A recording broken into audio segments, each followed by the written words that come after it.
Hello friends and welcome to VC talkies again. आज की कहानी का ख्याल मेरे मन में मेरी पिछली कहानी से आया। मैंने इससे पहले जो कहानी सुनाई थी स्वर्गीय श्री लक्ष्मण राव किर्लोस्कर जी के बारे में, उसी कहानी में मैंने एक बात बताई थी कि किर्लोस्कर ग्रुप ने हिंदुस्तान का सबसे पहला वुमेन एम्पावर्ड प्लांट जो है कोयम्बटूर में स्टार्ट किया था। वहीं से इस कहानी को करने की इच्छा मेरे मन में आई और तभी मैंने इसके पन्ने टटोलने शुरू किए कि इन सब चीज़ों की एक्चुअली शुरुआत कहाँ से हुई। तो शुरुआत होती है 19 अगस्त 1950 से, 19 अगस्त 1950 से। कर्नाटका में एक डॉक्टर कुलकर्णी के घर पे एक बेटी का जन्म होता है। वो अपनी उस बेटी का नाम रखते हैं सुधा। सुधा पढ़ने में बहुत ज़्यादा इंटेलिजेंट थी, परिवार पढ़ा लिखा था, वो लोग हमेशा पढ़ाई लिखाई को एनकरेज करते थे और इसी के चलते उन्होंने अपनी बेटी को पढ़ने लिखने के लिए हमेशा प्रेरित किया। आगे चलकर उस लड़की ने बैचलर ऑफ इंजीनियरिंग की पढ़ाई ज्वाइन करी BVB college of engineering and technology से। आगे आज की डेट में हम इस कॉलेज को केएलई टेक्नोलॉजिकल यूनिवर्सिटी के नाम से जानते हैं। वहाँ से अपना बीई कंप्लीट करने के बाद she joined IISc Indian institute of research Bangalore ME करने के लिए। उसका ये था कि मैं बीई कर चुकी हूँ, एमई करूँगी, उसके बाद विदेश की किसी यूनिवर्सिटी से मैं पीएचडी करने जाऊँगी यूएस, डॉक्टरेट की डिग्री हासिल करने के लिए। तो इसी क्रम में उन्होंने एमई में एडमिशन लिया आईआईएससी बेंगलोर में। अपने डिपार्टमेंट में वो बिल्कुल अकेली लड़की हुआ करती थी, उसके अलावा कोई दूसरी गर्ल कैंडिडेट उस ब्रांच में नहीं थी। दिन गुजर रहे थे, एक दिन इसी क्रम में अपने डिपार्टमेंट से अपने हॉस्टल की तरफ जब वो आ रही थी तो वो वहाँ पर एक रिक्रूटमेंट नोटिस देखती हैं टेल्को मोटर्स का। उसमें लिखा हुआ था कि young and bright engineers are invited. और टेल्को मोटर्स में जॉब थी with excellent extraordinary academics records, और नीचे उसमें मेंशन था कि girl candidates need not to apply. अब वो लाइन उस लड़की की आंखों में नहीं, सीधे दिमाग में जाकर लगी थी। उस चीज़ से बहुत ज़्यादा परेशान हुई कि ऐसा क्यों। एक तरफ आप बात कर रहे हैं कि एक्सीलेंट एकेडमिक रिकॉर्ड्स के बारे में, और दूसरी तरफ आप कह रहे हैं कि girl candidates are not eligible for this job, they can not apply for this job. तो वो सीधे अपने कमरे में जाती है बिल्कुल गुस्से में उबली हुई, और लाइफ में पहली बार वो इतनी ज़्यादा अपसेट हुई थी जेंडर डिस्क्रिमिनेशन को लेकर। इमीडिएटली वो एक पोस्ट कार्ड उठाती है कि मैं सबसे पहले एक चिट्ठी लिखूंगी टेल्को के हेड को कि ये बिल्कुल गलत चीज़ है, आप लोग इस तरीके से जेंडर डिस्क्रिमिनेशन नहीं कर सकते एक लड़की और लड़के के बीच में एक नौकरी देने के लिए। अब चिट्ठी तो लिखनी है, लेकिन कन्फ्यूज़न सबसे बड़ी उस लड़की के सामने ये आई कि मैं चिट्ठी लिखूँ किसको, क्योंकि उसे पता नहीं था कि टेल्को का बेसिकली हेड कौन है। अब उसने सोचा Telco is a Tata company, Tata engineering and locomotives company. तो उसने सोचा टाटा कंपनी है तो कोई ना कोई टाटा ही इस कंपनी का चेयरमैन होगा। तो अब टाटा में कौन टाटा, तो किसी टाटा के बारे में भी उन्हें कोई खास जानकारी नहीं थी, उन्होंने केवल एक नाम सुन रखा था जेआरडी टाटा। तो सीधी पोस्ट कार्ड उठाती हैं, जेआरडी टाटा के नाम पे चिट्ठी लिखना शुरू करती हैं। उसमें वो मेंशन करती हैं कि the great Tatas have always been pioneers, they started industrial infrastructure in India like iron and steel, chemicals, textile and locomotives. They have cared for the higher education also. They are responsible for the establishment of ISC Bangalore in 1900 or something. And fortunately, I study over there. But I was so surprised that a company like Telco, they are discriminating on the basis of gender. वो इस तरीके से उन्होंने गुस्से में उबल के वो चिट्ठी जो है पोस्ट कर दी। चिट्ठी डाली, कुछ दिनों बाद गुस्सा ख़त्म हो गया, भूल भी गई कि मैंने इस तरह की कोई चिट्ठी लिखी भी है। 10 दिन से भी कम समय के अंदर उनके पास एक टेलीग्राम आता है जिसमें उन्होंने लिखा हुआ था कि आपको टेल्को मोटर्स में आना है एक इंटरव्यू के लिए। अब झटका लगता है कि अरे वो तो मैंने ऐसे ही गुस्से में आके लिख दिया था, मेरा तो जॉब करने का कोई प्लान ही नहीं है, क्योंकि उसका प्लान था पूरी तरीके से यूएस जाकर डॉक्टरेट की डिग्री करना। अपनी सहेलियों को बताती है, अपनी फ्रेंड्स को बताती है वो लड़की, अपने हॉस्टल में जो भी थी। सबने कहा अरे ठीक है ना यार, टेलीग्राम में जब लिखा हुआ है कि कंपनी आना जाना रहना खाना पीना सब कुछ कंपनी की जिम्मेदारी है, तो फ्री में पुणे जाओ, घूम कर आओ, नया शहर है, और हम सभी लोगों के लिए साड़ी भी लेकर आओ। पुणे की साड़ी बहुत फेमस थी इन दिनों। और उसके बाद कलेक्शन स्टार्ट हो जाता है, जो जो लड़की इंटरेस्टेड होती है सब लोग 30-30 रुपये इकट्ठा करना शुरू कर देती हैं साड़ी खरीदने के लिए। पुणे पहुंचती हैं मैडम सुधा कुलकर्णी, और शेड्यूल के अकॉर्डिंग वो पिंपरी प्लांट जो है पुणे में वो वहाँ पहुँचती हैं। तो जब वो इंटरव्यू देने के लिए जा रही थी तो टोटल 6 इंटरव्यूअर्स थे बोर्ड रूम में, और जैसे ही वो अंदर जाने वाली थी तभी वो सुगबुगाहट सुनती है कि एक इंटरव्यूअर किसी दूसरे के कान में कहता है, oh this is the girl who wrote to the JRD। तो तुरंत सुनती है, कहती है ओहो देयर इज़ समथिंग प्रॉब्लम। तो उसे लग जाता है कि नौकरी तो मिलने वाली है नहीं, और अपना कोई इंटरेस्ट भी नहीं है इस जॉब में दूर दूर तक, क्योंकि अपने को तो जाके डॉक्टरेट की डिग्री हासिल करनी है US से। और वो अंदर घुसती है और एक थोड़ा सा एटीट्यूड में अपनी तरफ से बोल देती है, I think this is going to be a technical round. सब लोग एकदम पीछे हट जाएंगे, व्हाट शी इज सेइंग, कह क्या रही है लड़की। खैर उसके बाद टेक्निकल राउंड स्टार्ट होता है, वो अपना इंटरव्यू देना शुरू करती है। वो लोग जितने भी सवाल पूछते हैं हर सवाल का जवाब उस लड़की के पास था, एंड अल्टीमेटली फाइनली वो लड़की सेलेक्ट हो जाती है उस जॉब के लिए। उनमें से एक इंटरव्यूअर पूछता भी है कि तुम्हें पता है कि हम किसी भी गर्ल कैंडिडेट को अपने यहाँ रखते क्यों नहीं है, because this is not a coed college, this is a factory, और as far as academics are concerned you are first ranker throughout, that is appreciable, but we expect you to work in research laboratories। तो इसके बाद अब उस लड़की के पास कोई जवाब नहीं था। फिर भी वो कहती है कि भाई आपको कहीं ना कहीं से तो शुरुआत करनी ही होगी ना, अदरवाइज़ आपके प्लांट में कभी भी कोई भी लेडी जॉब नहीं कर पाएगी। खैर ऑफ़र लेटर मिल जाता है।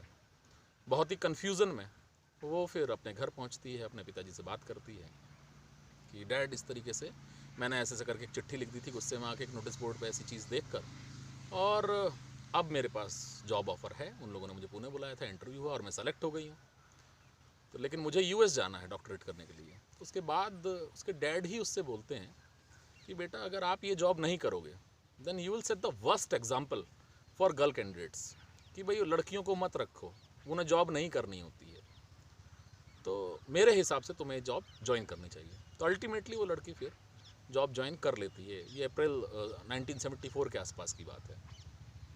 नौकरी करना शुरू कर देती है वहाँ पर।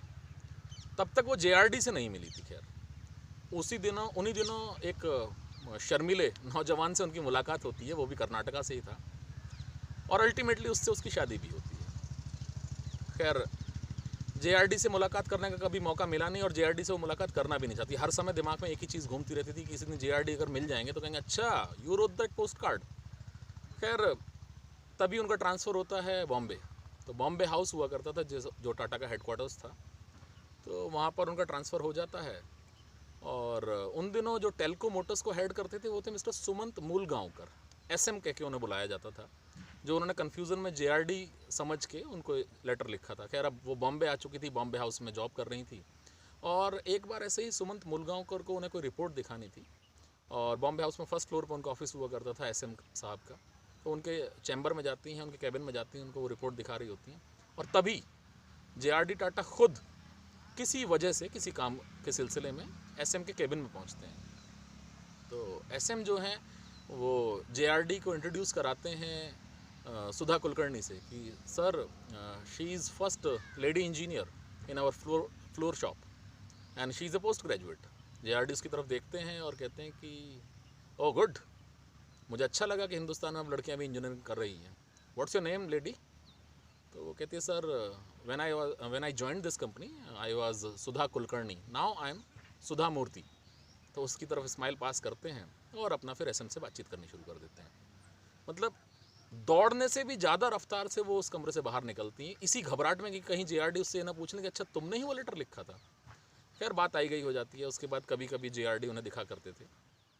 JRD को सभी लोग ऑफिस में जो एम्प्लॉयज़ थे वो APRO JRD कह के बोलते थे। गुजराती में APRO वर्ड बोला जाता है, हमारे JRD। जो सीनियर मैनेजमेंट के लोग थे वो जनरली उन्हें J कह के बुलाया करते थे। तो एक दिन सुधा जो है नीचे खड़ी हुई थी पार्किंग के पास और अपने हस्बैंड का वेट कर रही थी। तभी वहाँ पे JRD पहुँच जाते हैं। वो कहते हैं कि व्हाट आर डूइंग हियर, आप यहाँ पे क्या कर रही हैं, ऑफिस टाइमिंग्स आर ओवर और थोड़ा अंधेरा भी होने वाला है। कहते sir I am waiting for my husband. Okay ठीक है, जब तक तुम्हारे हस्बैंड आते हैं तब तक मैं भी तुम्हारे साथ वेट करता हूँ। तो कहती है कि ज़मीन और आसमान का फ़र्क है, ये टाटा ग्रुप के चेयरमैन है, मैं इनके यहाँ पे एक मामूली सी इंजीनियर हूँ, इतना बड़ा आदमी खुद मेरे साथ यहाँ पे खड़ा होकर इंतज़ार कर रहा है। एनीवेज़ कुछ देर बाद मूर्ति आते हैं, सुधा उनके साथ निकलती हैं और JRD पलट कर बोलते हैं कि हे सुधा, हे मिसेस कुलकर्णी, वो उन्हें जनरली मिसेस कुलकर्णी करके ही बुलाया करते थे, कि अपने हस्बैंड से बोलो कि नेक्स्ट टाइम अपनी वाइफ को कभी वेट ना कराएं। खैर वो वहाँ से निकल जाते हैं, कहानी आई गई हो जाती है। और सुधा के मन में हमेशा यही रहता था कि किसी ना किसी दिन कहीं जेआरडी को ये बात याद आ गई और उन्होंने मुझसे पूछ लिया तो मैं क्या जवाब दूंगी। खैर वो दिन कभी नहीं आया। इन्हीं दिनों जो सुधा के हस्बैंड हैं मिस्टर मूर्ति, जो सुधा के हस्बैंड थे मिस्टर मूर्ति, वो एक कंपनी स्टार्ट कर रहे थे जिसे आज की डेट में हम इन्फोसिस के नाम से जानते हैं। नारायण मूर्ति से उनकी शादी हुई थी और ये वही सुधा मूर्ति हैं जिन्हें पूरी दुनिया जानती है। वो अपनी कंपनी स्टार्ट कर रहे थे, 1982 की ये बात है, और वो रिज़ाइन कर देती हैं टेल्को मोटर्स से। ऑल्दो वो चाहती नहीं थी कभी भी रिज़ाइन करना, लेकिन ठीक है, मतलब लाइफ में कुछ ऐसे मोड़ आते हैं जब हमें कोई ना कोई डिसीजन लेना पड़ता है जिसे हम चाहते भी नहीं कई बार। तो अपना रिज़ाइन करने के बाद, अपना नोटिस पीरियड सर्व करने के बाद, अपने फाइनल सेटलमेंट्स के बाद वो बॉम्बे हाउस की स्टेज से नीचे आ रही थी। उन्होंने देखा मिस्टर जेआरडी टाटा ऊपर की तरफ आ रहे हैं। वो किन्हीं ख्यालों में खोए हुए थे, तो वो उनको गुड बाय बोलना चाहती थी। वो अचानक रुक जाती हैं, उन्हें देखकर जेआरडी टाटा भी रुक जाते हैं। वो कहते हैं, what are you doing Mrs Kulkarni, अपने चिरपरिचित अंदाज में। कहती है, sir I have resigned from Telco. Oh, where are you going? कहती है, my husband is going to start a company called Infosys. Infosys नाम की कंपनी शुरू करने जा रहे हैं मेरे पति। कहते हैं, अरे वेरी गुड, दैट्स इम्प्रेसिव। तो जब तुम सक्सेसफुल हो जाओगी तो फिर क्या करोगी? वो कहती हैं, सर वी आर तो about to start, we are not even sure कि क्या होगा। कहते हैं, no no no no no, कभी भी निराशा के साथ शुरुआत मत करो, ऑलवेज स्टार्ट विद कॉन्फिडेंस।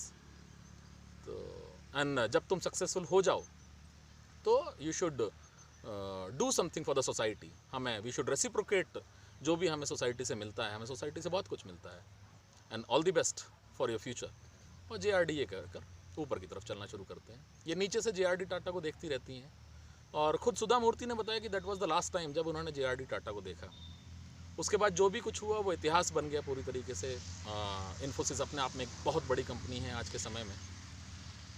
और इस कहानी में जो भी कुछ रहा, जो भी घटनाक्रम रहे, उसके पीछे मेरा उद्देश्य ये नहीं था कि मैं किसी की सक्सेस स्टोरी सुनाऊं। इस कहानी को सुनाने के पीछे मेरे सिर्फ 3 उद्देश्य थे। एक तो पहला उद्देश्य ये था कि जो भी बड़े वृक्ष होते हैं, जो भी फलदार वृक्ष होते हैं, वो हमेशा झुके हुए होते हैं। जेआरडी टाटा जो इतनी बड़ी शख्सियत थे, वो बहुत ज़्यादा डाउन टू अर्थ थे, बहुत ज़्यादा। हमारे साथ प्रॉब्लम क्या है कि अगर हमने एप्पल का नया मोबाइल ले लिया तो उसके बाद ऐसा लगता है कि इस दुनिया पे बहुत बड़ा एहसान कर दिया, मुझसे बड़ा कोई आदमी नहीं है। ईएमआई पे गाड़ी ले लेते हैं तो सड़क पे चलने वाले लोग कीड़े मकोड़े लगने लगते हैं हमें। तो हम लोगों को इस तरीके से बिहेव नहीं करना चाहिए। बड़े बड़े लोग कितने साधारण तरीके से एक मामूली इंजीनियर के साथ वहाँ पे खड़े होकर वेट कर रहे हैं, और हमें तो वेट करना ऐसा लगता है जैसे ओहो, ये तो मेरे साथ कोई बहुत बड़ा जुल्म हो रहा है, मैं तो आई डोंट डिज़र्व दिस, मैं तो बहुत बड़ा आदमी हूँ। सच उससे कहीं ज़्यादा परे होता है। दूसरी चीज़ जो हमें इस कहानी से सीखनी चाहिए वो ये है कि ऑलवेज स्टार्ट विद कॉन्फिडेंस। हमेशा किसी भी चीज़ को शुरू करो तो फुल हार्टेडली ही शुरू करना चाहिए, हाफ हार्टेडली कोई चीज़ नहीं करनी चाहिए। कई बार ऐसा होता है हमारे साथ लाइफ में कि कोई बड़ी बड़ी समस्या आ जाती हैं और उसके बाद हमें किसी मामूली काम की तरफ मुड़ना पड़ जाता है। जैसे जॉब में ही हो जाए कि अनफॉर्चुनेटली अगर किसी की कोई जॉब छूट जाए और वो एक छोटी जॉब ज्वाइन करता है तो आधे मन से ही ज्वाइन करते हैं आधे लोग तो, कि अरे यार इससे पहले वाली नौकरी इतनी बढ़िया थी, मैं इतने पैसे कमाता था, अब यहाँ पे क्या कर रहा हूँ। और जब आपके मन में ये चीज़ आनी शुरू हो जाती है तो आप अपना 100% नहीं देते हो। जब आप अपना 100% नहीं देते तो आपसे 100% आउटपुट भी नहीं आता है। जब 100% आउटपुट नहीं आता है तो उसके बाद सवाल खड़े होने शुरू हो जाते हैं और वो हमें और परेशान करना शुरू कर देते हैं। तो ज़्यादा बेहतर है हम जो भी काम करें पूरी कॉन्फिडेंस के साथ हम उस काम को शुरू करें और पूरी मेहनत के साथ, पूरी लगन के साथ उस काम को करें। तीसरी और आखिरी चीज़ जिसे कहकर मैं चुप हो जाऊँगा, अपनी बात को उससे ज़्यादा आगे नहीं बढ़ाऊँगा और सिर्फ एक लाइन में पूरा करूँगा कि औरत जो हमें पैदा कर सकती है वो कुछ भी कर सकती है। Thank you so much and मिच्छामि दुक्कडम।